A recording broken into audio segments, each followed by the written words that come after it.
महामारी के इस दौर में और भी विभिन्न प्रकार की बीमारियां पनप रही हैं। दुनिया भर में लोग ऐसे में काल के ग्रास में समा रहे हैं। खाद्य पदार्थों में बड़े पैमाने पर पेस्टिसाइड का उपयोग किया जा रहा है, जिसको लेकर सरकारें चिंतित हैं। इसके समाधान के रूप में प्राकृतिक खेती को बढ़ावा दिया जा रहा है। बात अमरोहा की है, जहां आगामी 25 जनवरी को यूपी दिवस मनाया जाने वाला है। इसको लेकर कृषि विभाग अमरोहा तैयारियों में लगा हुआ है। इसी को लेकर पीटीएनआई मीडिया टीम ने कृषि निदेशक अमरोहा एवं जिला कृषि अधिकारी से जाना है कि विभाग की ओर से किस प्रकार की तैयारियां की जा रही हैं। इस दौरान उप निदेशक कृषि डॉक्टर राम प्रवेश ने बताया कि सरकार की ओर से विभिन्न प्रकार की योजनाएं किसानों के लिए चलाई जा रही हैं। वहीं जिला कृषि अधिकारी राजीव कुमार सिंह ने कहा है कि सरकार प्राकृतिक खेती की ओर जोर दे रही है और जनपद में भी विभाग की ओर से विभिन्न योजनाएं चलाई जा रही हैं। इन योजनाओं को क्लस्टर एवं एफपीओ के माध्यम से क्रियान्वित किया जा रहा है। प्रथम टीवी न्यूज इंडिया, जनपद अमरोहा, उत्तर प्रदेश। देखिए, एफपीओ का पूरा नाम कृषक उत्पादक संगठन होता है। जैसे नाम से ही जाहिर है कि कृषक के उत्पाद का संगठन जी, जो कृषक का संगठन बना के उनके उत्पादों को अच्छे मूल्य पे बेचना उसका मुख्य उद्देश्य होता है जी। ये जैसे अन्य कंपनियां रजिस्टर्ड होती हैं, जैसे टाटा बिरला, इस तरह की कंपनियां हैं, इसी तरह से कंपनी एक्ट के अंतर्गत इनका रजिस्ट्रेशन होता है या सोसाइटी एक्ट के अंतर्गत इनका रजिस्ट्रेशन होता है जी। इसमें 5 से लेके 15 डायरेक्टर होते हैं और एक सीईओ होता है, चीफ एग्जीक्यूटिव ऑफिसर जी। और बाकी शेयर धारक होते हैं। शेयर धारक 100 भी हो सकते हैं, 1000 भी हो सकते हैं, 10,000, 1 लाख भी हो सकते हैं। ये सब मिलके इसको रन कराते हैं। तो जैसे किसान का जो उत्पाद हो रहा है उसको इकट्ठा करके या तो कंपनी से बार्गेन करके उसको अच्छे रेट पे बेच देना, या उसमें प्रोसेस करके उसको फिर बेचना, या अपना स्वयं का बीज का उत्पादन करना, उसको बेचना, या अपनी मार्केटिंग भी स्वयं की करना। बहुत सारे एफपीओ अपना प्रोडक्ट भी बना ले रहे हैं और उसको सेल कर रहे हैं।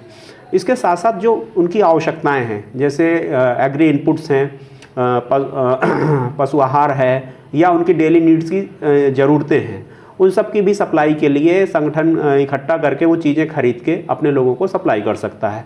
और जो उसका लाभांश होगा, जो एफपीओ में लाभ बचेगा, वो लाभांश उनके शेयर धारकों को, जिनके जितने शेयर होंगे उनको शेयर के धारक के अंश के रूप में वापस मिल जाएगा।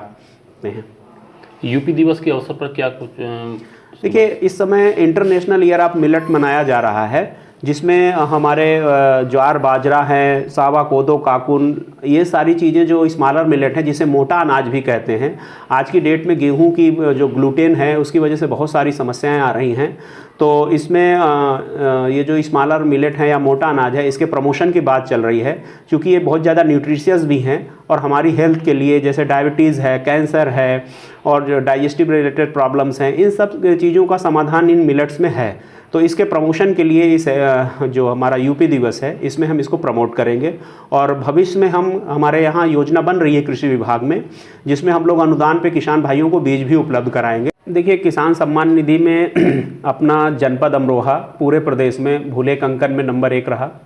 हम जो EKYC करानी है वो भी हम 80% करा चुके हैं, जो प्रदेश में प्रथम स्थान है। अब हमारे किसान भाइयों को 2 काम कराने हैं, जिससे उनकी आने वाली सम्मान निधि रुके ना। एक तो जन सेवा केंद्र पे जाके अपना अंगूठा लगाकर EKYC करा देनी है। दूसरा, बैंक में अपना आधार और पासबुक ले जाकर अपना आधार बैंक के खाते से लिंक करा देना है, जिसे NPCI सीडिंग भी कहते हैं। बस ये 2 काम कराने हैं, उसके बाद उनकी अगली किस्त आ जाएगी।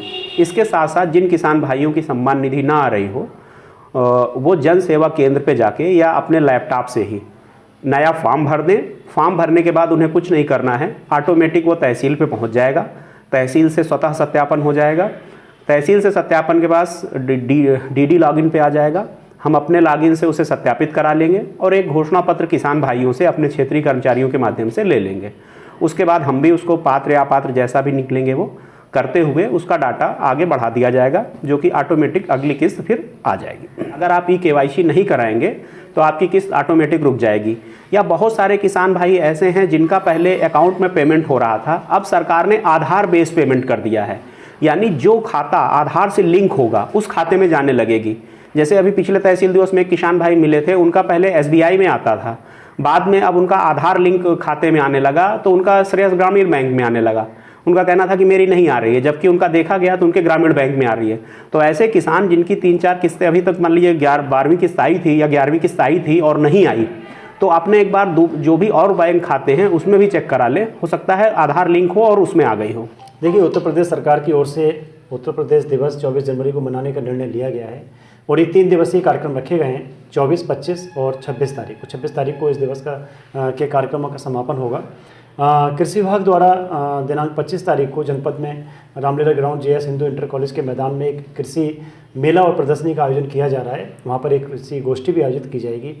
इस बार हम लोग चूँकि जैसा कि संयुक्त राष्ट्र संघ द्वारा इंटरनेशनल मिलेट ईयर घोषित किया गया है, तो हम लोग उस थीम पर इस मेले को करा रहे हैं। हमारी प्रदर्शनी भी उसी थीम पर रहेगी ताकि किसानों को मिलेट्स के प्रति जागरूकता बढ़ाई जा सके।